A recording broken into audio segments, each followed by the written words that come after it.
في فيديو النهاردة هنتكلم عن طريقة عمل صينية فراخ في الفرن بفحماية كده حلوة.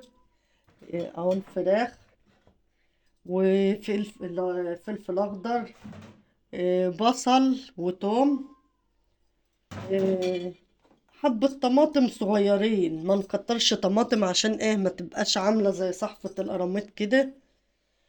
والبهارات بتاعتنا عبارة عن فلفل اسود، بهارات لحمة، كاري، ملح، اي بهارات عندك ممكن تحطيها بتدي نكهة حلوة وطعم حلو.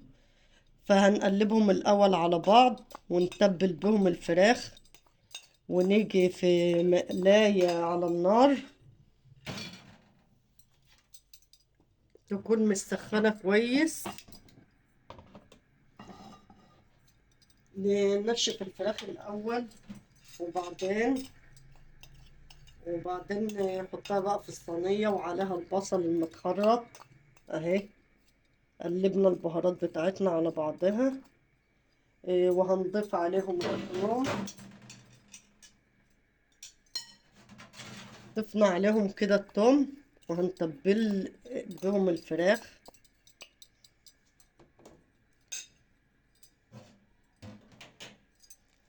هنتبل بقى الفراخ كده ما شاء الله بين الجلد كده واللحم كده. وهننزل بقى في مقلاية سخنة على النار اهي، تاخد صدمة كده بحيث ان الدم اللي فيها ينزل تنشف كده وتبقى حلوة. وعلى ما الفراخ تاخد صدمة نكون خرطنا البصل بتاعنا. هنخرطه يعني ما يكونش رفيع قوي. وهنا بعد الفراخ ما خدت الصدمة بتاعتها هننزل بشوية بصل في أرضية الصينية كده،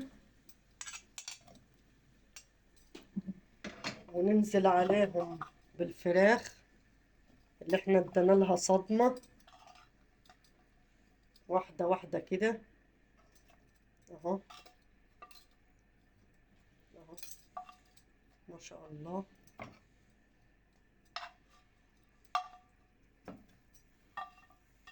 كده تمام. هننزل بباقي البصل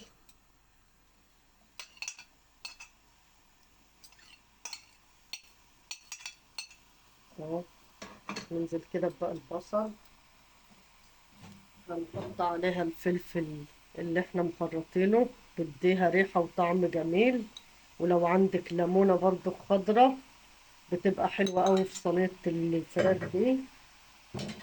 وهننزل بقى بشوية طماطم، ما تكتريش، شوية طماطم حاجة بسيطة كده، يجي كرنيب طماطم كده. وهنغطي عليها، هنغطي بقى عليها. وبعد كده هنولع على الفحم بتاعنا على ما هي تستوي. نكون ولعنا على الفحم بتاعنا، تستوي كده ونمسكها نحمرها في الفرن. بتبقى صينية فراخ جميلة بطعم جميل وحلو. الفراخ بعد ما استوت هندخلها على الشواية تحمر وشها اهو. هننزلها كده في الفرن يحمر وشها. وبعد كده آه، نجيب الفحم ونعمله.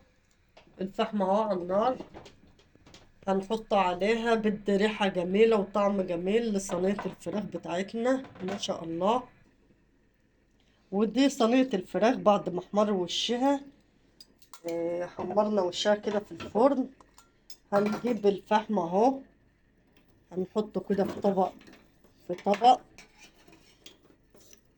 اهو. اهو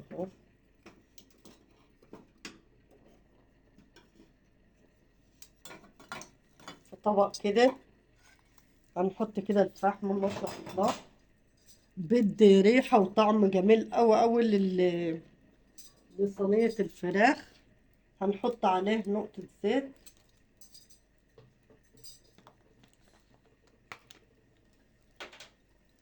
هنحط عليه كده نقطة زيت تخليه يدخن ويبقى حلو اهو. شوفوا يا جماعة ما شاء الله اهو. وهو بيدخن كده هنغطي عليه، تاخد ايه ريحة الفحم. صينية فراخ جميلة.